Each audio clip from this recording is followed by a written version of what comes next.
and you've got a boss that doesn't want to be challenged, that doesn't want to hear any other ideas than his own. Yeah. And I say his because those types of bosses usually tend to be men. Yeah. It starts in school. You're told to shut up and do your homework, and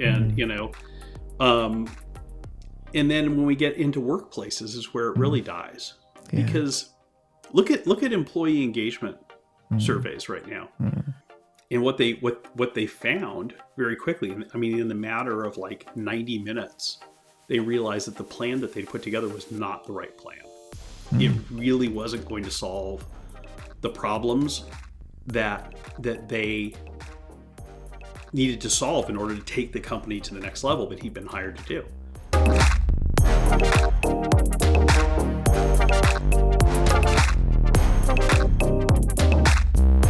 Hello everyone, welcome back to Revolutionises Chronicles podcast. This is your host Rohit Gautam, and I'm back from my summer break. I hope you enjoyed your summer break too. Before we start today's episode, I would like to thank Abhyuday Global Go Circle for their support. And please subscribe to this channel. My aim is to go to 5,000 subscribers by end of this year. So please subscribe this channel and watch amazing episodes which are already there. Our guest today is Bryce Hoffman, a renowned author, speaker, and expert in leadership, strategy, and decision making. As the author of best-selling book American Icon and a pioneer of red team thinking, Bryce has helped organizations across the globe to challenge their assumptions, stress test strategies, and navigate complexity. His unique approach, rooted in military and intelligence practices, has transformed how leaders think and act in today's fast-paced business world. Please welcome Bryce Hoffman. Hello, Bryce. Welcome to Revolutionises Chronicles podcast. Hey, Rohit. Wonderful to be here with you. Thank you. Thanks for joining. So, Bryce, just for the audience, I would like to understand what you're doing now, because I've done a little bit of intro for yourself. Just want to understand where is Bryce now at the moment? Well, I am at my home in beautiful Northern California. I'm the president and CEO, founder and CEO of Red Team Thinking, which is my primary company. I've also just started another company, Symbulos, which is an artificial intelligence company. And so I spend my time working, but I enjoy what I do a lot. So, if your job is doing what you love, then you never work a day in your life. True. Very true. Very true. True. Yeah. So can you tell me about how did you develop an interest in red team thinking? Well, it started with a zombie movie, Rohit. It's now I have to say, I'm not actually a fan of zombie movies or horror movies in general. But back in, I want to say 2013, 2014, I think it was 2014. Yeah, 2014. Several of my friends whose opinions I valued had said, you got to see this movie, World War Z. Have you ever seen this? No, I haven't actually. No. So Brad Pitt and anyways, they said it's the thinking man zombie movie. And I said, that kind of seems like an oxymoron to me. But, and I didn't value their opinions enough to actually go see it in the movie theater. But a few months later, I was homesick and it popped up on Amazon as like a new release. And I was like, oh, okay, I'll watch this. And in this movie, there's, I won't spoil the plot for you, but, typical thing, there's a fast moving zombie plague like rabies that starts in India and it spreads all over the world. And every country in the world in the first few minutes of the movie succumbs to the zombie plague, except for Israel. And so Brad Pitt, our hero, is sent by what's left of the U.S. government, which is now just 8 warships off the coast of the eastern United States, to Israel to find out how did they avoid this when everyone else succumbed to it. And he's met at the airport by the head of Israeli military intelligence, who tells him, we have this concept called the 10th man doctrine. And we developed it after we almost lost the 1974 Yom Kippur War. And this doctrine requires us to, if we all believe the same thing, then one of the leadership of the of the Israeli Security Council has to argue that the opposite is true. And so, like every other country in the world, we got these hard to believe intelligence reports from India that there was this fast moving zombie plague. And like every other country in the world, we were like, what's going on over there? They must be going crazy. But my job was to be the 10th man. And so I said, what if this is true? And so we sealed our borders. And that's why we're okay. Now, in the movie, it doesn't matter because 5 minutes later, the zombies are at the Wailing Wall and it's all over for Israel too. But I was amazed by this concept. And I was like, is this true? Is there really such a thing as this 10th man doctrine? Because if there is, like companies need this. And I sat there on the couch thinking, wow, at the time I was a journalist and I was covering the automobile industry in Detroit. I'd covered it for a number of years. And I was thinking, what if, back in the early 1970s when the first waves of Japanese cars started arriving in the US, what if instead of laughing about, these small little cars from Japan, no one ever is going to ever buy them, what if someone at GM or Chrysler or Ford had the job of saying, but what if they do? What if people do buy these cars? What's our response going to be? How can we prepare for this? And so when I got better, I went online to find an Israeli intelligence officer, which turned out to be really simple. And I talked to a former, I think it was a major who had been part of the Israeli Defense Intelligence Agency until recently. And I said, we scheduled a call, and I said, I just saw this movie. It's amazing. And I just have to ask you, is this true? Is there really such a thing as the 10th man doctrine? Yeah. And I mean, Rohit, you have to understand, I'm on the edge of my seat here, because if this is true, I know what my next book's going to be about. And if it's not true, then I got to find another book to write. So he says no. He says there's no such thing as the 10th man doctrine. We have no idea where they got that from. And I was so disappointed. I was like, oh, no. And he said, the name isn't true. It's actually called Ipsha Mistabra, which in Aramaic means, on the contrary, the opposite is true. So it's not one man, it's an entire team. And other than that, everything in the movie is correct. And so he starts explaining to me how this works, and it's true. It was developed after the Yom Kippur War, when Israel was almost defeated because it failed to challenge its own assumptions. And he says, he's walking me through this. I said, this sounds great. Is there a school or something I could go to and learn about this? And he said, yeah, the best school in the world's in your country. I said, what? I've never heard about this in my country. And he says, yeah, the U.S. Army has a school at the Command and General Staff College. We send our officers there to learn this. He says, this is just our version of red teaming. And I had, before I covered the automobile industry, I used to cover the IT industry in California. And so I'd heard about cybersecurity red teaming. I said, you mean that? And he said, no, this is a different type of red teaming, where instead of trying to challenge the security of computer systems, you're trying to challenge your thinking. And so I looked it up, and boy, he was right. There was a school there, and I called the Pentagon and I said, hey, can I come and audit the course? Brilliant. So I'm very curious here then, Bryce. Why is called red team? Why is red team? What's the reason behind it? Okay. Yeah. So Rohit, and this is why there are so many things that are called red teaming. They all share a common origin. Back in the early 1800s, Prussia was defeated by Napoleon. And you have to understand, the Prussians, they thought of themselves as kind of the biggest military badasses of the day.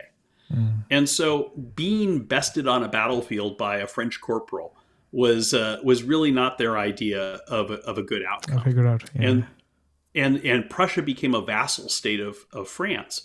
So the Prussian generals got together and they said, look, gosh, we have to admit, none of us is as smart as Napoleon, but we've got to figure out a way to defeat him.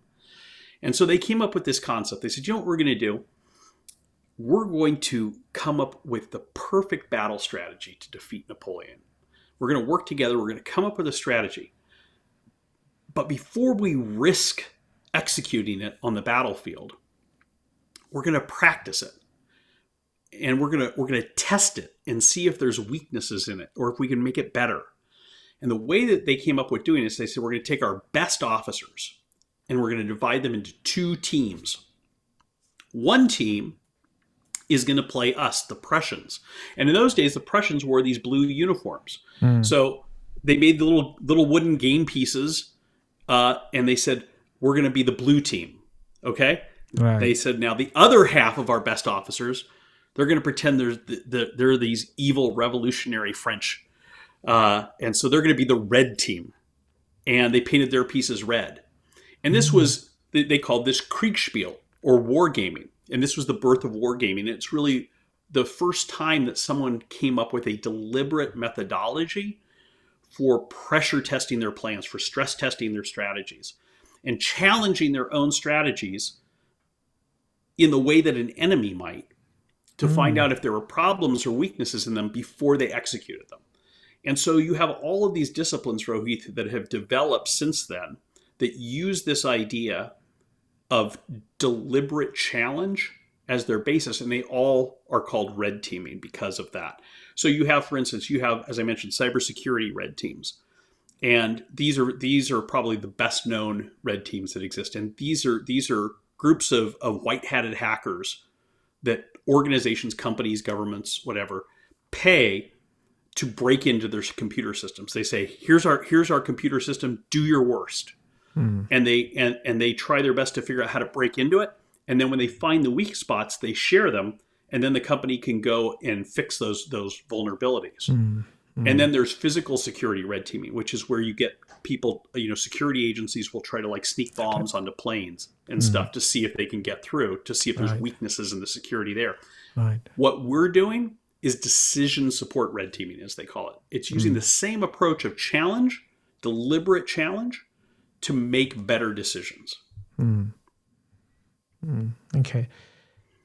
So if we have to say, like in terms of like, the traditional planning approaches a lot of leaders use, organizations use, how we can say it's quite different it does sound like it's very different, right? Because you actually doing that and then trying to break it in, like you said, right, as a red teamers. So in your view, how is many different from traditional planning approaches? Yeah. Well, Rohit, the problem is that most traditional planning approaches were designed for the 20th century. And the world was a lot less complex in the 20th century than it is now. It was a lot less interconnected. Yeah. And things took longer to evolve. We live in a world now where someone may have a great plan and go to bed and wake up and find out it's now a horrible plan because something has changed. Overnight. Yeah. We live in a world in which a container ship can go sideways in the Suez Canal, and the next thing you know, a small tool and die business in the English Midlands goes out of business. We live in a world where a technology company in Silicon Valley develops a new app, and suddenly the black cab drivers in London are scrambling to feed their families. And so in this world, you need decision-making tools and planning tools that are designed for complexity, that are designed for operating environments that have a lot of change, a lot of disruption, a lot of uncertainty. And red team thinking, decision support red teaming, which we've evolved into red team thinking, was developed by the military and intelligence agencies to deal with that type of world. So we ported it to business. And if it can work on the battlefield, if it can work in the intelligence world, you can be sure that it works in the boardroom as well. So how can then today's leaders, 21st century problems we have, right? And how can leaders effectively incorporate red team thinking into their leadership style? I love that question because, when I started doing this, when I wrote the book Red Teaming back in 2017, my initial intent was to take this formal red teaming methodology that was developed by the military and intelligence community and port it to business. So teaching companies how to set up red teams. And there's a lot of value in that, but there's also a lot of challenges because staffing is so tight now and the demand for talented staff is particularly tight. So having your best and brightest people doing nothing but sitting and stress testing plans and stuff doesn't work for most organizations. And so we've evolved this away from that formal red teaming model to what we call red team thinking. And red team thinking takes the same tools, the same techniques, the same approaches, but teaches individual leaders, individual decision makers how to use these tools to make better decisions every single day. So it becomes just part of their decision-making process. And there's a lot of ways that works. We have tools like pre-mortem analysis, which help leaders look at the way that a plan could fail before they execute it so they can figure out how to proactively modify it to ensure that it doesn't fail. We have tools like Assumptions Challenge that are designed to help leaders look at the assumptions, the stated and unstated, the conscious and unconscious assumptions that they're making, and pressure test those before they make a decision so they can increase the odds that their plans are going to succeed. We have tools like we have a tool called Swan Dive that's designed to look at what would the impact of a future event that may or may not happen, but would have a big impact if it did happen on us. What would that do to our organization? What challenges would it create, and what opportunities would it create? And so that's I mean, there's a lot of other. We have like 25 tools currently right now, but that gives you kind of a sense, I think, of what we do and how leaders can use this. Yeah. Do you think it's more actually being used in America, or rather than in Europe more? Or you think it's like you getting more of leaders like getting interested in red team thinking in Europe as well? I would say that. Yeah, I mean, half our clients are in Europe or the UK right now. Okay. Actually, probably slightly more than half. Yeah. Right. Yeah. Right. And not just in business. We do a lot of work with the British government, for instance. We do a lot of work with NATO. Okay. We do a lot of work with companies in the continent as well as in the UK. Okay. And then on to that, and if it's because I haven't experienced it, right? Because myself as a coach, because I'm coach, because then I believe it's when you say leaders, it's like from top to bottom, right? So or anyone, right? So it's red team. It's basically thinking rather than anything else, right? So you could use it. I use it in my personal life, even. Anybody can benefit this. Any decision maker, large or small. Yeah. So on top, coming on to that, anyone can make the decision, and we can do that in thinking. What are the common pitfalls or the challenges like leader face when they first get introduced to red team thinking into the organizations, and how can they overcome? Well, the thing is that red team thinking is not a natural act, in the sense it's not how we do things normally. How we do things normally is not thinking much of the time. So you have to be open-minded. You have to be willing to challenge yourself. And if you're not willing to challenge yourself, it's very hard to do red teaming. If you think you've got all the answers, if you think you've got it sorted out and everything's good, and you can't do better than you're already doing, then you're not going to be able to red team yourself. You're not going to be able to red team your organization. You're not going to be able to benefit from red teaming. But if you're the type of leader that knows you can always do better, that knows that there's always another gear, that there's always another level that you can get to, if you're the type of leader that wants to find out what it is, that there are things that you don't know, but you want to find out what they are, then having that curiosity, that intellectual curiosity, that understanding, that commitment to continuous improvement, both for yourself as a leader and for your organization, for your teams, then red team thinking is something that you can absolutely do. Okay.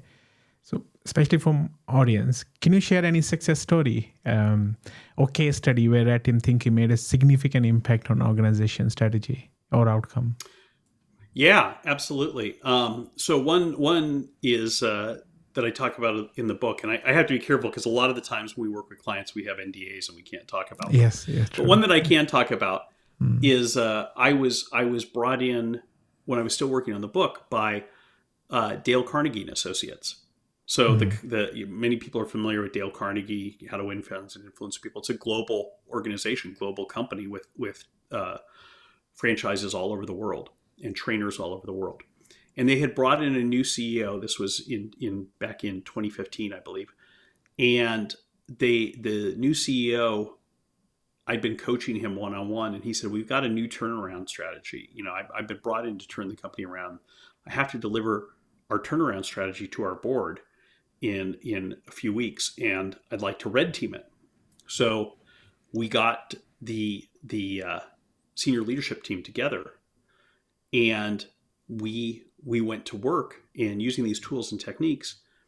And what they found very quickly, I mean, in the matter of like 90 minutes, they realized that the plan that they'd put together was not the right plan.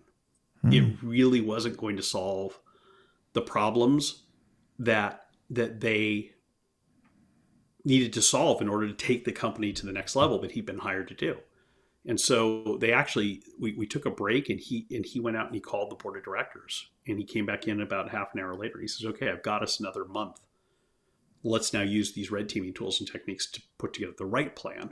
And we spent the next 3 or 4 days doing that. And they came up with a new plan, very different from the plan that they'd put together over the previous 6 months. And they were able to execute it very successfully. That's the thing is, this doesn't have to take a long time. We did a program with NATO as the war was starting in Ukraine. And we spent a few days training people in these tools and techniques. And then we were asked to let them work on a real strategy. And it took them half a day to put together a strategy using these tools and techniques. And they shared it with the admiral in charge of this part of NATO. And he was blown away. He said, this plan is amazing. He said, we're going to implement it right away. He said, but what I want you to know is that there's been another team working on the same problem in Brussels for the past 2 weeks. Right. And they haven't come up with anything half as good as this. And he says, I can't believe that it took you guys only 3 or 4 days to do this. We said the 3 or 4 days was the training. It only took them half a day to come up with the plan. Right. Right. Okay. So once they understood, once they actually got into the thinking mode, right, then the solution came from them, basically. So you facilitated that. Not only did it come from them, Rohit, it came from some of the key elements of that solution came from the most junior people in the room. Wow. So we had in that room everything from, I think we had a Royal Marine colonel was the most senior person in the room, and the most junior person, I kid you not, was a young 20-something woman. She was an intern at the Portuguese ministry, their equivalent of the Ministry of Defense, and she was she was still a graduate student, and she was asked to participate in this program. She had security clearance and stuff. She came up with some of the best ideas. Nice. And they got incorporated. And see, this is the thing, is one of the things that red team thinking does is it doesn't just help people think more critically. It helps teams surface the knowledge, the understanding, the wisdom, the great ideas that exist in those teams that often never get heard because of hierarchy, because of organizational pressures. And when you allow everyone in the room to be heard, when you create the psychological safety that's necessary for people to be able to speak up. And a lot of the tools we use are anonymous and stuff. And so therefore, even if people don't feel like they have psychological safety, they're able, using these tools and techniques, to share their thoughts anyway, without fear of retribution or reprisal. And then people are able to consider the ideas separate from the person who came up with them. So, if people are biased and say, well, this young woman, she's a college student still. What would she know about fighting a war? They're just looking at the idea she came up with. And they're able to say, wow, that is a brilliant idea. Yeah. That's got me thinking that leaders play a really crucial role in this, right? Absolutely. Yeah. So it requires leadership. I mean, that's one of the things I talk about. Yeah. You can red team as an individual yourself. You can use these tools and techniques to think better for yourself, and that's fine. But if you want to do it with a team, if you want to do red teaming, you have to have buy-in from leadership to do it. Because if you do this and you've got a boss that doesn't want to be challenged, that doesn't want to hear any other ideas than his own. Yeah. And I say his because those types of bosses usually tend to be men. Then it doesn't work. But if you've got a leader that's able to say, challenge me, that's able to say, tell me what you've got, I want to hear your best ideas, then this is an amazing thing. And those are the best leaders. Those are the best leaders, Rohit, One of my favorite stories is we had 100 years ago in America. One of the richest men in the world was Andrew Carnegie, steel magnate. Came to the U.S. as a poor Scottish immigrant with nothing and managed to become one of the wealthiest people in the world. Built this huge steel empire, and Carnegie was being interviewed by I don't know if it was the New York Times or the Wall Street Journal, one of the big newspapers at the time. And they said, "Mr. Carnegie, what is it that you knew about making steel that no one else did?" He said, "I don't know anything about making steel. What I know is how to find the best people with the best minds and listen to them." And he even wrote his own epitaph for his tombstone. He said, "Here lies a man who knew how to surround himself with people who were smarter than he was." Now that's leadership. That's real leadership. That is indeed. Yeah. That is indeed. Yeah. Bryce, you mentioned regarding critical thinking, and I'm quite curious here that how does that, obviously we do red teaming, if we do like red team thinking, how does it foster the culture of critical thinking? I know you mentioned like leadership plays a crucial role. Yeah. What other factors or the skills you need to foster this culture of critical thinking?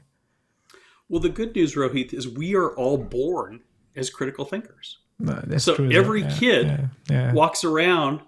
What do you have any kids? Yes, two girls. Yeah. Do they ever ask why? Many times. Exactly. So your daughters are critical thinkers. Critical thinkers. Yeah. That's critical thinking. Yeah. But the problem is at some point along the way, we stop doing that. Yeah. And we stop asking why. So what we're teaching people how to do is reclaim their natural role as a critical thinker. It's what we were designed to do. It's what our brains are designed to do. We just need to have permission to do it, and we need a framework to do it in a constructive way. Yeah, very true. I'm thinking now. There you go. Why we stopped? Oh, it's a great question, Rohit. Yeah. There's a number of reasons. It starts in school. Yeah. It's It starts in school. You're told to shut up and do your homework, and then when we get into workplaces is where it really dies. Yeah. Because look at employee engagement surveys right now. They're horrible all over the world. They're bad in the US, but they're worse in Europe. They're below 20% in Europe. So think about that. More than 80% of the people are showing up in Europe every single day, feeling like I don't want to be here. I'm not contributing anything here. I'm just going to do my job. I'm going to do the bare minimum. I'm going to get my paycheck. I'm going to go home. I'm going to try to surf the web as much as I possibly can while I'm here. And that's not because people are assholes. That's not because, there are some, but that's not because people are lazy, though there are some. It's because most people realized early on in their careers that no one wanted to hear what they had to say, that no one valued their opinion, that no one cared if they had a better idea. And so they stop trying, they give up, they check out. And you compare that to the most innovative, the best organizations in the world are ones that foster a culture that values people sharing their ideas. You go to Toyota factories in Japan. Toyota is still one of the masters of manufacturing in the world, and they have been for decades. And one of their secrets is Kaizen, continuous improvement. Continuous improvement, yeah. And how do they foster Kaizen on the assembly line?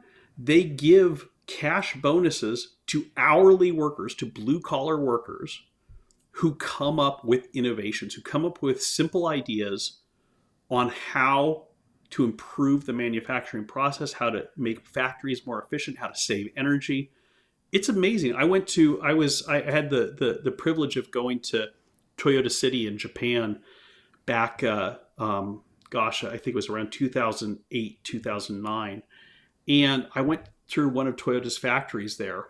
And the plant manager was proudly showing me all of these new innovations that they had developed in the factory to reduce their energy consumption by using gravity to, to articulate, the delivery of parts to a specific workstation or to move a part from here to here or something like this. And he was telling me this, he was showing me all these amazing inventions and saying how they'd reduced their energy consumption in this factory. I think it was by like 22% or something over the past 5 years. And I said, that's amazing. You guys must have an amazing team of engineers here that are developing. He laughed. He said, every single thing I've just showed you here was developed by one of our factory workers, one of our hourly workers. Amazing. And he said they stay late and they come in on weekends even sometimes to work on these projects because they take pride in it, because they know that they're going to be recognized for it, and they know they're going to be, that their idea is going to be heard, that they're not going to, when they show it to their boss, they're not going to say, what do you know about manufacturing? Get back to work on the assembly line. They're going to get stood up in front of the entire factory and everyone's going to clap for them and, things like that. That's what people want. They want to feel like they're making a difference. Yep. And if that's true of factory workers, it's doubly true of office workers, knowledge workers. Very true, very true. I'm just linking it to my experience. When I was listened, I was actually more motivated to do work, right? Because I knew the environment I had then, I was listened to, I was being heard. I was like, people listen, even though sometimes they didn't take the advice, but at least they listened, they understood. And then they said, rationally, they said, okay, Rohit, it may not work here. Maybe we can hold this, you can hold this thought and we can probably try something else now and then we can experiment it later. But that individually, that made me feel, okay, someone is there to listen, right? Right. Yeah. And conversely, what happened if there wasn't? Yeah. What happened if there wasn't someone there? How'd you feel then? I would probably won't even say anything. I would just go into my shell. Do you feel demotivated? I will just, move jobs or something, So, yeah. I'll tell you a personal story, Rohit. I was a business journalist for 20 years, at newspapers, and there was nothing more frustrating than being a business journalist for an American newspaper during the early 2000s, late 1990s, because all of the companies I worked for were collapsing, were going out of business around me. And I spent my days working with some of the most brilliant CEOs in the world, first in Silicon Valley, and then working with folks like Alan Mulally in Detroit, who became my mentor. Yeah. And I would come in to see the publisher of the newspaper, and I'd say, hey, I knew you guys are doing this big new initiative to try to boost readership and stuff, but I think that you're missing a couple things here. I have some ideas I'd like to share with you about how you might want to think about this differently. And they just look at me and they're like, don't you have a story to write? And I'm like, yeah, but I'd like to keep my job. Right. And so you're going out of business, and I thought maybe I could offer you some insights here. And they just look at me like, what are you bothering me for? Go back and write your story. And I finally told one of my publishers, I said, you do realize that I spend most of my waking hours working with some of the most brilliant business minds in the world, right? Mm-hmm. And he still just looked at me and kind of was like, and your point is? Wow. So, there's a reason why I left journalism. Yeah. See, these are the stories which, connect with people. A lot of people feel this way. A lot of individuals out there, they feel the same way, right?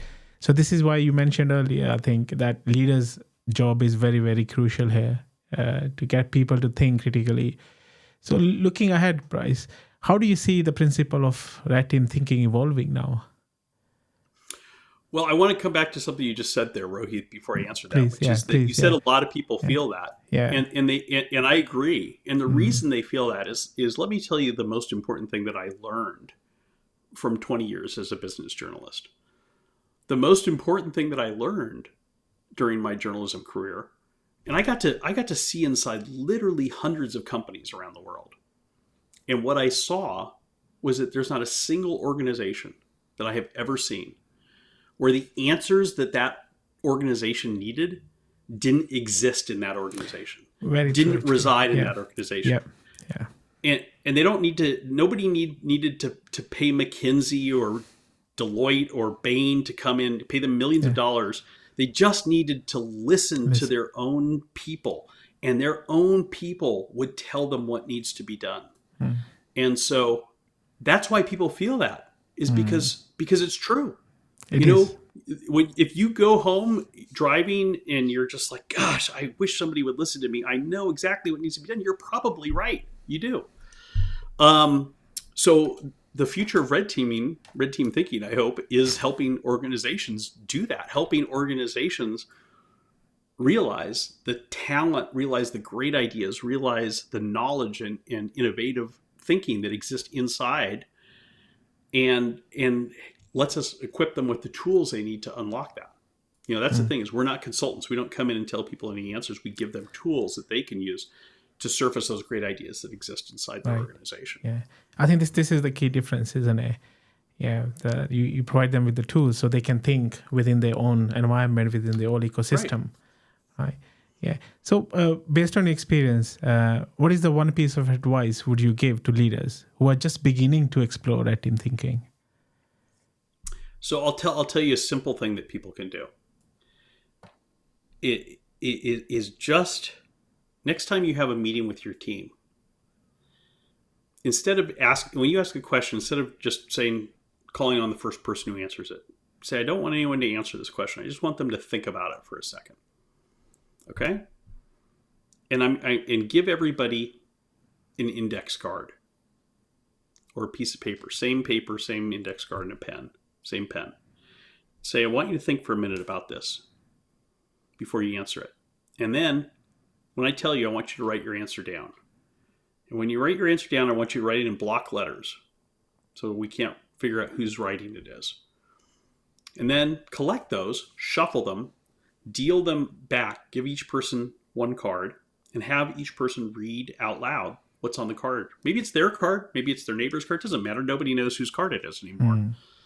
I guarantee you, if you just do that one simple thing, that you will be amazed at how much deeper the conversations you have with your team are, what that surfaces. Great tip. I'll try that myself. Try it. Yeah, I'll try that once. Yeah. Obviously now, because as a coach myself, so very selfish question. What role do coaches or mentors play in helping the leaders who can adopt red team thinking? Oh, I think it's a very important role. We're very fortunate. We partnered a few years ago at coaching.com to create a red team coaching program. And we've now graduated hundreds of red team coaches around the world through this program. And we're just getting ready to start our next round.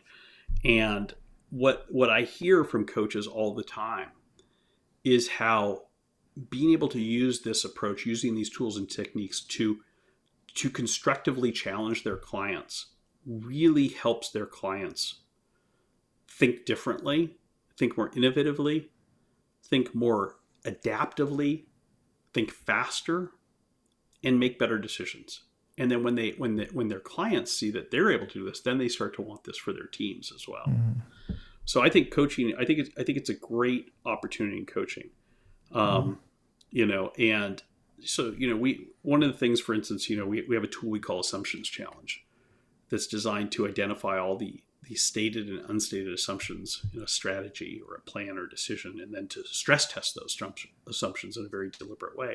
And so coaches can take that and they can sit with their clients trying to weigh a big decision, and they can help them go through it in this step-by-step process to analyze it and then make a decision. That's something that's just game changing. We've seen coaches use that in everything from helping clients make career decisions, like, should I take this new job? Should I accept this promotion? Should I ask for this transfer? To, here's the plan that I think that I want to propose. Is this the best plan? Or here's the plan that my team has given to me. Is this the right plan? So you mentioned, Bryce, that you're starting a new program on red team thinking, right? So I was coming into a question that was next for us. So when is that happening? When are you starting this program?